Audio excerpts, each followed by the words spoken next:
அனைவருக்கும் வணக்கம். இன்றைய பதிவில் நம்ம பார்க்க போகிற விஷயம் என்னென்னா, தமிழ்நாட்டில் பெரும்பாலான இடங்களில் கத்திரி பயிரிட்டிருக்கோம். அந்த கத்திரி பயிரிட்டதில் நம்ம எந்த இடத்த உத்து பார்க்காததுனால நமக்கு அதிகமான விளைச்சல் கிடைக்கல அப்படின்னு சொன்னால்,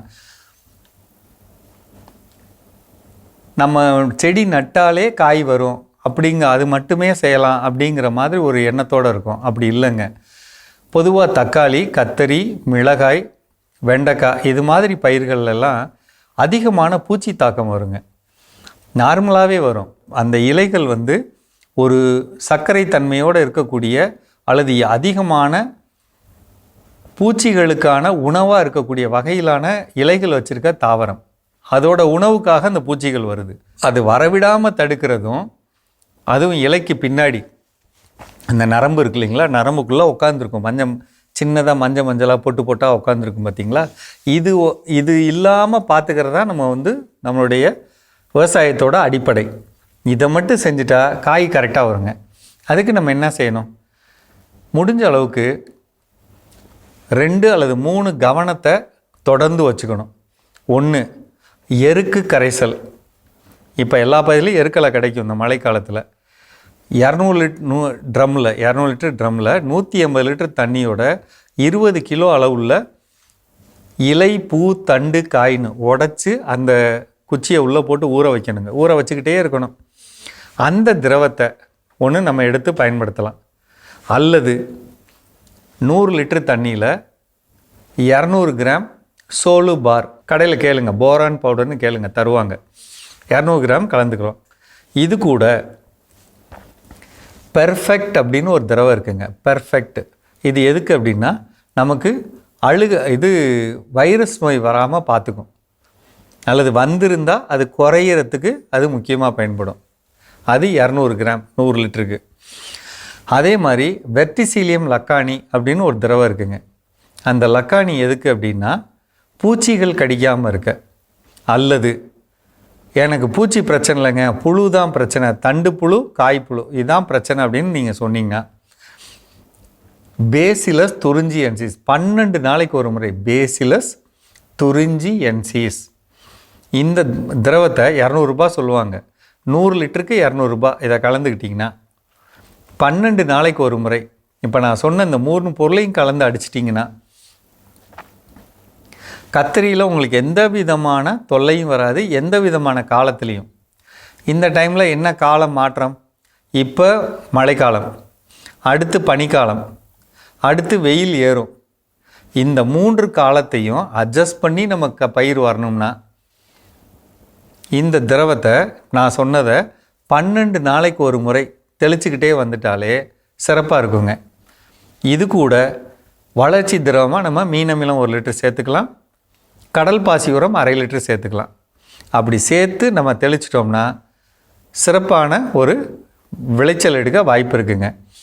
நமக்கு கத்திரியில் என்ன பிரச்சனை வரும்? ஒன்று சொத்தக்காய், அல்லது காய் வடிவம் இல்லாமல் அப்படி சாஞ்சு வளைஞ்சிருக்குது. அந்த வடிவம் இல்லாமல் அப்படிங்கிற ஒரு வார்த்தைக்காக தான் அந்த எருக்கு கரைசல் அல்லது போரான்ஸ் இதை கொடுக்குறோம். இது கொடுத்தாலே காய் நேராக முழுமையான வடிவத்தோடு இருக்கும். அதுக்கு தான் அதை கொடுக்குறது.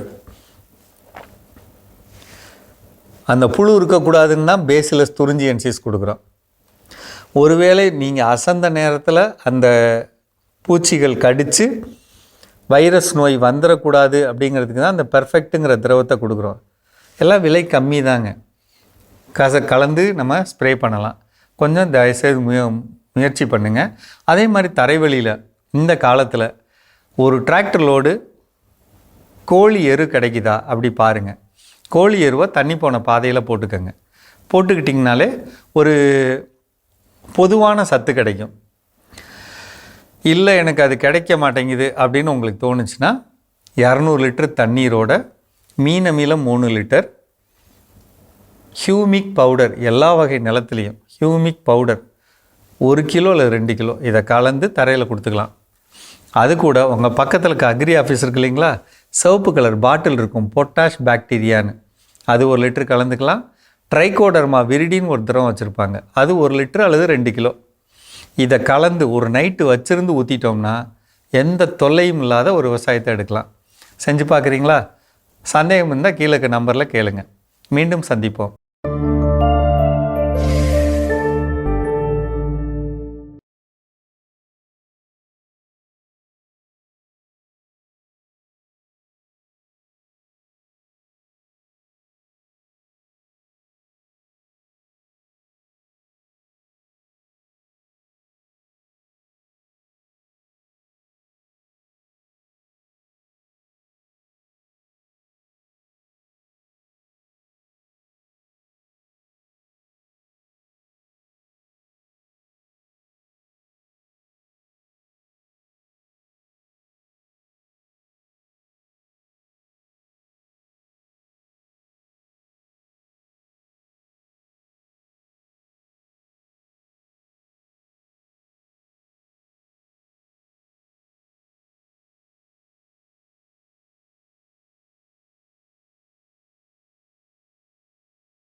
அன்பான மாதா தொலைக்காட்சி நேயர்களுக்கு வணக்கம். இன்றைய நிகழ்ச்சியில ஞாபக சக்தி குறைபாடு சின்ன குழந்தைகள் முதல் பெரியவங்க வரைக்கும் என்ன டிஃப்ரென்ஸ், ஏன் வருது, அதுக்கான காரணங்கள், அதை எப்படி சரி பண்றது, அதுக்கு என்ன ரெமெடிஸ், அதை பத்தி இன்னைக்கு நம்ம பார்க்கலாம். ஏன்னா குழந்தைங்கலாம் படிக்கிற வயசு, படிப்புல ரொம்ப ஞாபக சக்தி இருக்கணும். ஏன்னா உலகத்துல போட்டி போட்டுதான் வாழ வேண்டியான ஒரு காலகட்டாயம். அப்ப அவங்க நல்லா படிச்சத ஞாபகம் வச்சு அதை எழுதுறது, பேசுறது, சொல்றது எல்லாம் தேவை. அதே போல வயதானவங்களுக்கு ஞாபகம் மறதி, பேர் கூட மறந்துடுறாங்க, அட்ரஸ் கூட தெரியாது, மறந்துடுறாங்க. இப்படி எல்லாம் நம்ம நிறைய பேஷண்ட பாக்குறோம். இதற்கு என்ன காரணம், என்ன தீர்வு, அதை பத்தி பேசலாம். ரொம்ப பெரும்பாலும் பாத்தீங்கன்னா இப்போ முக்கியமானது எல்லாமே இப்போ நமக்கு இந்த டெக்னாலஜி மூலமாக எல்லாமே ரெடிமேடாக நமக்கு கிடைக்குது. ஸோ நம்ம எதுவுமே பெருசாக ஞாபகம் வைத்து கொண்டு அதை செய்யணும் அப்படின்ற ஒரு கட்டாயம் இப்போ இல்லை. எதுவாக இருந்தாலும் ஓகே, ஃபோன் நம்பர் எல்லாமே இப்போ ஃபோன்லேயே எல்லாம் நம்ம அவங்க பேர் போட்டு சேவ் பண்ணி வச்சுருக்கிறோம். ஸோ இது ஒரு முக்கியமான காரணம். அடுத்தது என்னன்னு பார்த்தீங்கன்னா, எந்த ஒரு இன்ஃபர்மேஷனாக இருந்தாலுமே இப்போ ஜஸ்ட் ஃபோனில் நம்ம சர்ச் பண்ணோம்னா உடனே அந்த இன்ஃபர்மேஷன் நமக்கு கிடைச்சிருது. எல்லாத்தையும் நம்ம ஞாபகம் வச்சுக்கிட்டு அங்கே போய் சொல்லணும், டிஸ்கஸ் பண்ணணும் அப்படின்றது பிரச்சனை இல்லை. ஏதோ சந்தேகமாக உடனே ஃபோனை போட்டால் நம்ம ஆன்லைன்லேயே எல்லாமே வந்துடுது. ஸோ இது வந்து ஒரு முக்கியமான ஒரு காரணம். அடுத்தது நம்மளுடைய ஈடுபாடு, நம்ம என்ன படிக்கிறோம், என்ன சப்ஜெக்டில் இருக்குது, என்ன விஷயங்கள், அதோட அதுக்கும் என்ன இன்ட்ரெஸ்ட், அது ரொம்ப முக்கியமான விஷயம். நமக்கே சாதாரணமாக தெரியும், நமக்கு பிடிச்ச விஷயங்கள் நமக்கு எளிதில் அது ஞாபகத்தில் இருக்கும். ஆமாம், ஈஸியாக நம்ம கேட்டு வாங்கிக்குவோம். பிடிக்காத விஷயமோ இன்ட்ரெஸ்ட் இல்லாத விஷயமோ பார்த்தீங்கன்னா எவ்வளோ சொன்னால் நம்ம அப்படியே மறந்துடுவோம். இப்போ வீட்டில் 2 பேர் இருப்பாங்க, ஹஸ்பண்ட் அண்ட் ஒய்ஃபு. ஹஸ்பண்ட் ஒன்று சொல்லிட்டு இருப்பாங்க, ஒய்ஃப் வேற கவனத்தில் இருந்தாங்கன்னா காதில் விழுந்திருக்கும், பட் எதுவுமே அவங்க ஞாபகத்தில் இருக்காது. ஓ நீங்கள் சொன்னீங்களா அப்படின்னு கேட்பாங்க. இதே தான் வந்து ஸ்கூலில் இருக்கக்கூடிய பசங்களுக்கும் ஏற்படக்கூடியது. அவங்க கிளாஸில் அவங்க சப்ஜெக்ட் புரியுது, அதோட இம்பார்ட்டன்ஸ் என்ன, நம்ம எதுக்காக படிக்கிறோம், ஃபியூச்சரோட அந்த லைஃப், அந்த சப்ஜெக்ட் எல்லாமே புரிஞ்சுட்டு படிச்சாங்கன்னா அந்த ஞாபகம் ஈஸியாக இருக்கும். நம்பர் 1. 2வது ப்ராக்டிஸ். இந்த ஞாபக சக்தி அப்படின்றது வந்து நம்ம எந்த ஒரு நம்ம கைக்கு பண்ணக்கூடிய எக்ஸசைஸ் மாதிரி தான். இப்போ நான் ஃபுட்பால் விளையாடுறேன் அப்படின்னா எடுத்த உடனே போய் நான் விளையாடுனா என்னால் 10 நிமிஷம் தான் ஓடி விளையாட முடியும். பட் ரெகுலராக விளையாட என்ன ஆகுதுன்னு பார்த்தீங்கன்னா ஒரு மாதம் 2 மாதத்துல ஒரு நாள் ஃபுல்லாக விளையாட சொன்னாலும் கவலையே இல்லாமல் நம்ம விளையாடுவோம். பசங்களும் பார்த்தீங்கன்னா அதே மாதிரி தான். அவங்களுக்கு பிடிச்ச கேம்ஸ் அப்படின்னா ஒரு நாள் ஃபுல்லாக விளையாடுவாங்க. காலையிலேருந்து நைட் வரைக்கும் கிரிக்கெட்டு, வாலிபால், ஃபுட்பால் விளையாடிட்டே இருப்பாங்க. அந்த டயர்ட்னஸ் அப்படின்றத அந்த டைம் வரைக்கும் சொல்ல மாட்டாங்க. அதே போல தான் ஞாபக சக்தியும். அவங்களுக்கு பிடிச்சி இன்ட்ரெஸ்டாக செய்யணும், கூட அந்த ப்ராக்டிஸ். சில பேருக்கு ஒரு விஷயம் ஒரு தடவை படித்தா புரியும், சில பேருக்கு 2-3 தடவை படித்தாதான் அது மனசில் போய் நிற்கும். அந்த டைம் வரைக்கும் அந்த பொறுமையாக அந்த எடுத்து படிக்கிற அந்த நிதானம், பொறுமை அந்த பசங்களுக்கு வேணும். அப்படி அவங்களுக்கு இல்லைன்னா கூட இருக்கிறவங்க அதை நம்ம சொல்லி கொடுத்து இப்படி தான்ப்பா படிக்கணும், இன்னொரு 2 டைம் 3 டைம் சேர்ந்து படிங்க அப்படின்னு சொல்லி அந்த ப்ராக்டிஸோடு செய்யணும்.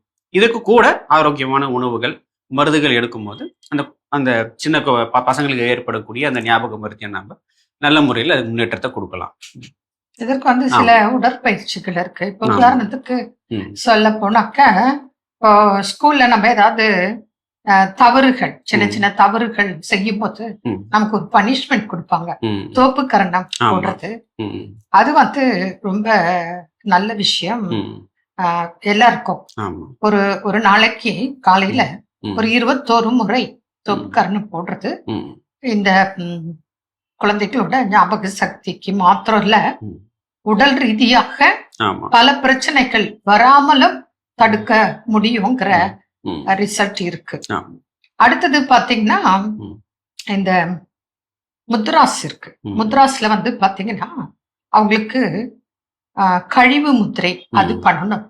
அதுக்கப்புறம் பேலன்ஸ், விட்டமின்ஸ் மினரல்ஸ் பேலன்ஸ் பண்ணக்கூடிய முத்திரை இருக்கு. அதுக்கப்புறம் ஞாபக சக்திக்குன்னு முத்திரைகள் இருக்கு. அதெல்லாம் வரும்போது உட்கார வச்சு ஒரு 10 நிமிஷம் அந்த குழந்தைகளுக்கு நம்ம சொல்லி கொடுத்து பண்ணும்போது நல்ல ரிசல்ட் இருக்கு.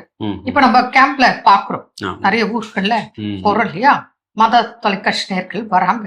அந்த குழந்தைகளை கூட்டு வரும்போது ஃபர்ஸ்ட் பார்த்தா சில குழந்தைகள் ஞாபக சக்தி கிடையாது, சில குழந்தைகள் ரொம்ப பிடிவாதம், சேட்டை அதிகமா இருக்கும். ஆனா அந்த குழந்தைகள் நம்ம இப்ப தொடர்ந்து மாதம் பார்த்து கவனிச்சதுல இந்த பயிற்சிகள், நம்மளோட ஆயுர்வேதிக் மெடிசன்ஸ், அப்புறம் இந்த தோப்பு கரணம், இதுல பெரிய மாற்றங்களை கொண்டு வந்திருக்கு. அந்த தாத்தா பாட்டி அந்த குழந்தைகளை கூட்டு வரப்போது அவ்வளவு ஒரு சந்தோஷம். நம்மளே ஃபர்ஸ்ட் அந்த குழந்தைய பார்க்கும்போது நம்ம என்ன சொல்றோன்னு காதுலயே வாங்காது, அது பாட்டுக்கு ஆடிட்டு இருக்கோம். அவரை பிடிச்சி வலுக்கட்டாயப்படுத்தி உட்கார வச்சு செய்ய வச்சு பழகி மருந்துகளை கொடுக்கும் போது இப்போ அவரே நம்ம பக்கத்துல வந்து உட்கார்ந்து ஆசையா, எந்த வித தயக்கம், பயம், அந்த சேட்டை எல்லாமே இல்ல, பக்கத்துல வந்து உட்கார்ந்து ஆனா இதெல்லாம் செய்யறேன்னு சொல்லி நம்ம கண் முன்னாடி செய்து காட்டுறாங்க.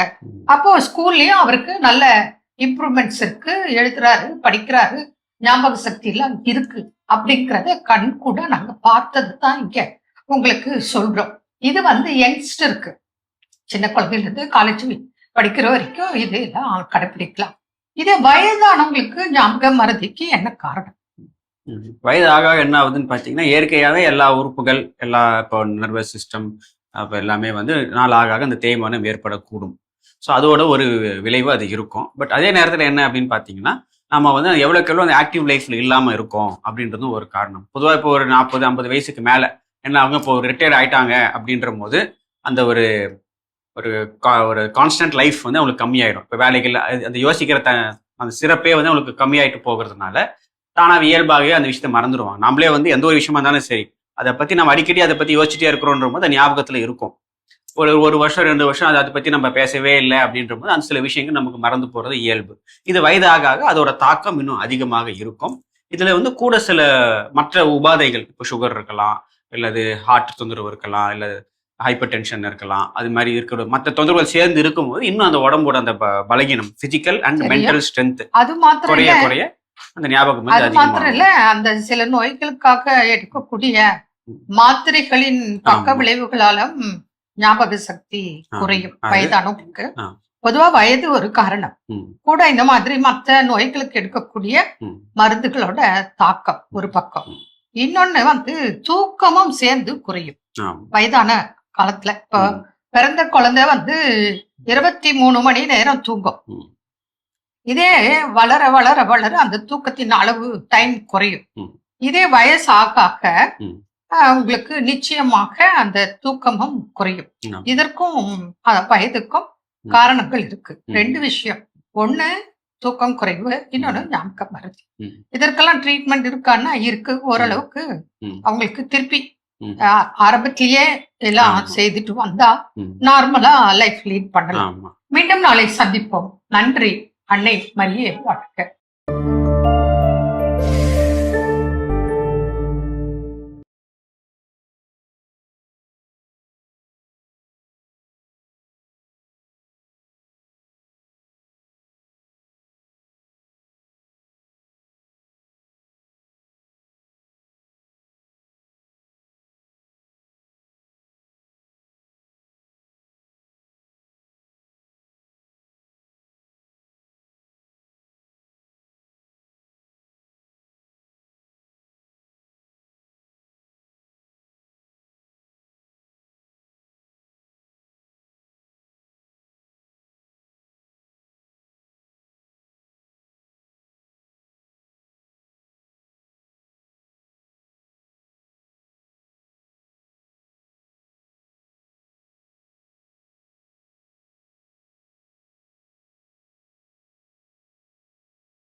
எல்சி ரோசாலியோ இன்று தனது 6ஆம் ஆண்டு பிறந்த நாளினை கொண்டாடுகிறார்.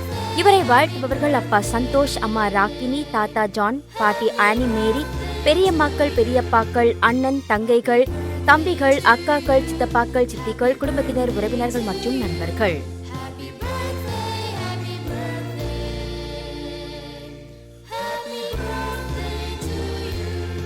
நிர்மலா ராஜ் இன்று தனது பிறந்த நாளினை கொண்டாடுகிறார்.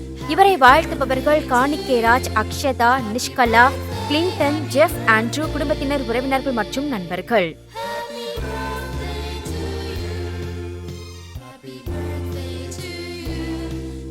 நசியான், நன்சியோ இன்று தங்களது 1ஆம் ஆண்டு பிறந்த நாளினை கொண்டாடுகிறார்கள். இவர்களை வாழ்த்துபவர்கள் அப்பா, அம்மா, தாத்தாக்கள், பாட்டிகள், குடும்பத்தினர், உறவினர்கள் மற்றும் நண்பர்கள்.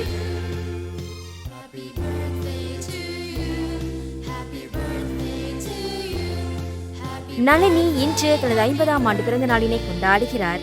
இவரை வாழ்த்துபவர்கள் Kalavathi, Kanmani, Jayaseelan, Jayakanth, Regina, Rayan, Rachel, Joel, குடும்பத்தினர், உறவினர்கள் மற்றும் நண்பர்கள்.